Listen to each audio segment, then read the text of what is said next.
ஆனா அதை தவிர தாவேகாவில் இருக்கக்கூடிய வேட்பாளர்களின் குறைபாடாகவும் நீங்க எடுத்துக்கலாம். ஒரு சமூக உரிமை துறைக்கு கவனிப்பதற்கு ஒரு வன்னியரசு தோழரை போன்ற ஒருவர், காத்திரமாக அந்த சிந்தனையை வெளிப்படுத்தக்கூடிய ஒருவர், அன்னைக்கு அந்த நம்பிக்கையில்லா தீர்மானம் அன்னைக்கு கூட வன்னியரசு அவர்கள் பேசிய பேச்சு எப்படிப்பட்ட சமூக உரிமையின் குரலாக இருந்ததுங்கிறத பார்த்தோம்ல. அதுல சொல்லப்பட்ட அந்த சமூக உரிமை போராளிகளின் பெயர்கள் கூட தாவேகாவில் இருப்பவர்களுக்கு தெரியுமா தெரியாதாங்கிறது தெரியல. அந்த அளவுக்கு அவர்கள் வன்னியரசு பேசினாரு. அது அப்படி தொடரும் நினைக்கிறீங்களா? கலந்துகிட்ட பிறகு தொடரும் நினைக்கிறீங்களா? அதான் அந்த கரைந்து போதல்னு ஒரு வார்த்தையை நான் தான் சொல்றேன். கரைந்து போய் இருக்கிறார்கள். அதை அதிமுகவினர் சேத்துல ஒரு கால் ஆத்துல ஒரு கால்னு வச்சுக்கிட்டு மாட்டிக்கிட்டாங்க. முதலை வாயில மாட்டிக்கிட்ட மாதிரி தங்களுடைய சுயரூபத்தை வெளிப்படுத்த போய் மாட்டிக்கிட்டாங்கிறதா உண்மை. இந்த அளவு எனக்கு இன்னைக்கு தோழர் வன்னியரசு எங்களுடைய அருமையான சகோதரர், எங்களுடைய அருமையான தோழர், அவர் அமைச்சராக பதவியேற்றதற்கு நாங்கள் வாழ்த்துக்களை தெரிவிக்கிறோம்.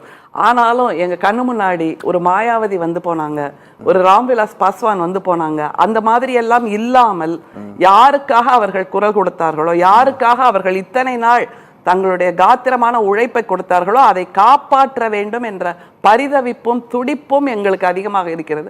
அதனால்தான் அவர் கரைந்து போகாமல் இருக்கக்கூடாதா என்கின்ற ஆதங்கத்தை எல்லாம் நாங்கள் வெளிப்படுத்தினோம். ஆனால் காலத்தின் கட்டாயம் அவர்களும் அடுத்த கட்ட நகர்வை நோக்கி செல்ல வேண்டும் என்பதற்காக எங்களுடைய தலைவர் அதை மிகச் சிறப்பாக தெளிவாக சொல்லியிருக்கிறார். தங்களது அரசியல் முடிவை தீர்மானிக்கும் உரிமை எல்லா கட்சிக்கும் உண்டு என்று சொல்லி இருக்கிறார். அதனால நாங்கள் தான் எங்களுடைய தனித்துவத்தை மீட்டெடுத்திருக்கிறோம் என்பதை இன்றைக்கு மீண்டும் நாங்கள் நிரூபித்திருக்கிறோம். இதன் மூலமாக எங்களிடம் இருந்த அந்த காக்கா பொன் அப்படின்னு சொல்லுவாங்க, காக்கா பொன் ஜரிகை அப்படின்னு, அந்த மாதிரியான பளபளப்பாக இருந்ததெல்லாம் விட்டு விலகிட்டு ஔவையாரோட ஒரு பாடல் உண்டு. அற்ற குளத்தின் அருநீர் பறவை போல் உற்றுழி தீர்வார் உறவல்லர், அக்குளத்தில் கொட்டியும் ஆம்பலும் நெய்தலும் போலவே ஒட்டி உருவார் உறவு.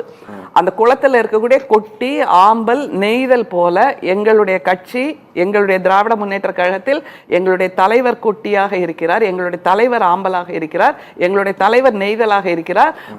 அந்த உணர்வாளர்கள் எங்களுடைய திமுகவின் அடிமட்ட தொண்டர்கள் வரைக்கும் நாங்கள் அங்கே காத்து கிடக்கிறோம். நிச்சயமாக இந்த குளம் மீண்டும் நிரம்பும்.